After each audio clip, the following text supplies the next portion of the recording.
नमस्कार विद्यार्थी मित्रांनो, मी एके सर तुमचं स्वागत करतो बायोकिरण या प्लॅटफॉर्मवरती. विद्यार्थी मित्रांनो, MST CET एक्झाम 2025 साठी आपण जोरदार तयारी करत आहोत.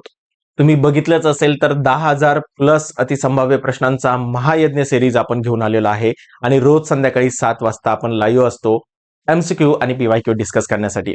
त्याचबरोबर विद्यार्थी मित्रांनो, आज मी एक व्हिडिओ घेऊन आलेलो आहे ज्यामध्ये biology chapter weightage MST CET साठी किती असणार आहे, कुठल्या चॅप्टरला किती वेटेज आहे, तर हे या व्हिडिओमध्ये आपण डिटेलमध्ये समजू घेऊ. त्यासाठी विद्यार्थी मित्रांनो, मी जवळपास मागच्या 5 वर्षाचे क्वेश्चन पेपर पूर्ण अनालिसिस केले आणि त्यावरून हे जे काही वेटेज आहे तर ते ठरवलेलं आहे विद्यार्थी मित्रांनो. त्याच्यामुळे व्हिडिओ शेवटपर्यंत बघा, त्याच्यातून तुम्हाला तुमची स्ट्रॅटेजी ठरवण्यासाठी खूप मदत होणार आहे.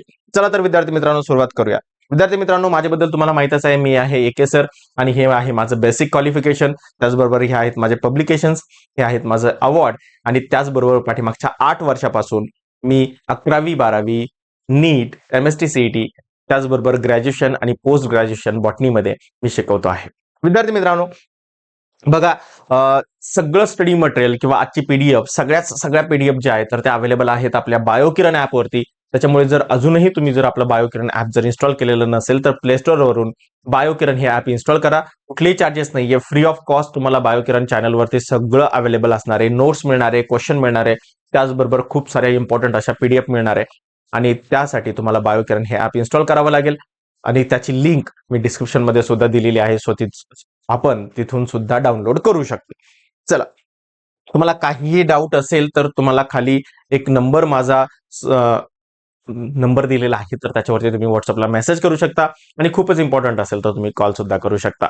विद्यार्थी मित्रांनो, बघा, एक PDF मी बनवलेली आहे आणि ज्यामध्ये मी तुम्हाला डिटेलमध्ये कुठल्या चॅप्टरला किती वेटेज आहे तर ते दिलेलं आहे. तर बघा, सगळ्यात पहिलं जे वेटेज आहे तर ते आहे बायोमॉलिक्युल्स चॅप्टरला. बायोमॉलिक्युल चॅप्टरला जवळपास 4 मार्कांचं वेटेज आहे. त्याचबरोबर रेस्पायरेशन अँड एनर्जी ट्रान्सफर हे 11वीचे चॅप्टर आहेत. रेस्पिरेशन अँड एनर्जी ट्रान्सफर जो चॅप्टर आहे तर त्याला जवळपास 5 मार्कांचं वेटेज आहे. त्याच्यानंतर ह्युमन न्यूट्रिशनचा जो चॅप्टर आहे तर त्या ह्युमन न्यूट्रिशनसाठी जवळपास 5 मार्कांचं वेटेज आहे आणि एक्सक्रीशन अँड ऑस्मो रेग्युलेशन जो आहे तर त्या चॅप्टरला सुद्धा 4 मार्कांचं वेटेज आहे. असं टोटल 20 मार्कांचं वेटेज हे 11वीच्या सिलेबससाठी आहे. जर आपण पुढे जर बघितलं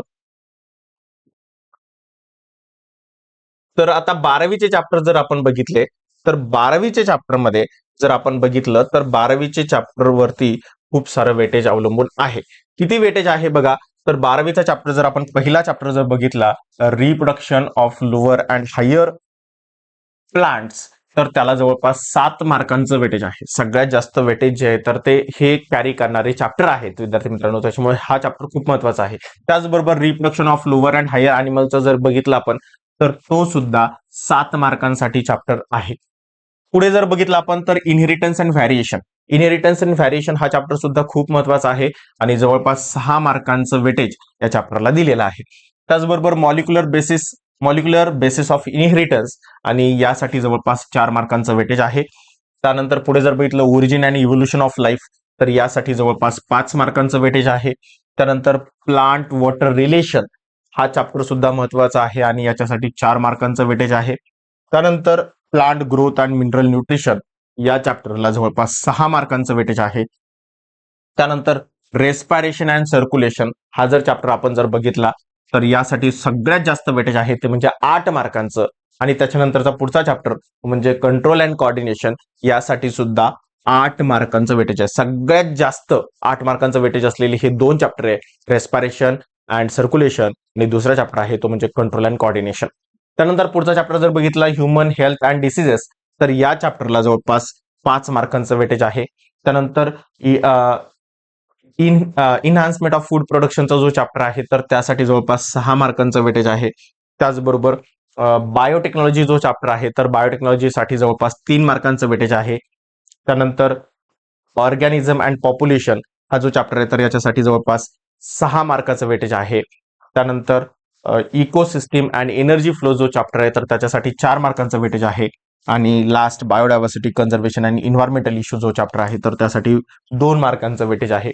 असे टोटल 80 मार्क, 80 12वी आणि 20 जे आहे तर ते 11वी असे टोटल 100 मार्कांचा पेपर असणार विद्यार्थी मित्रांनो. जर तुम्हाला कमी अभ्यासामध्ये जर जास्त मार्क मिळवायचे असेल तर ज्यांना जास्त मार्कांचं वेटेज आहे या चॅप्टरला फोकस करावं लागणार आहे आणि याचा जास्तीत जास्त अभ्यास करण्याची गरज आहे. विद्यार्थी मित्रांनो, तुम्हाला स्ट्रॅटेजी फिक्स करण्यासाठी हा चॅप्टरचं वेटेज आहे तर तो खूप महत्वाचा आहे.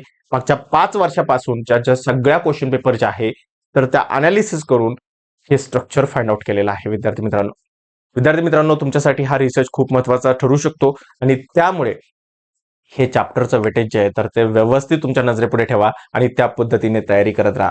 विद्यार्थी मित्रांनो, रोज संध्याकाळी 7 वाजता आपण फ्री ऑफ कॉस्ट YouTube वरती एक सेशन घेत असतो, ज्यामध्ये आपण खूप सारे PYQ आणि MCQ डिस्कस करतो प्रत्येक चॅप्टर्सचे आणि त्याचं एक्सप्लेनेशन सुद्धा देत असतो. त्याच्यामुळे रोज संध्याकाळी 7 वाजता आपल्या YouTube चॅनलवरती नक्की जॉईन करा बायोलॉजीचे क्वेश्चन समजण्यासाठी.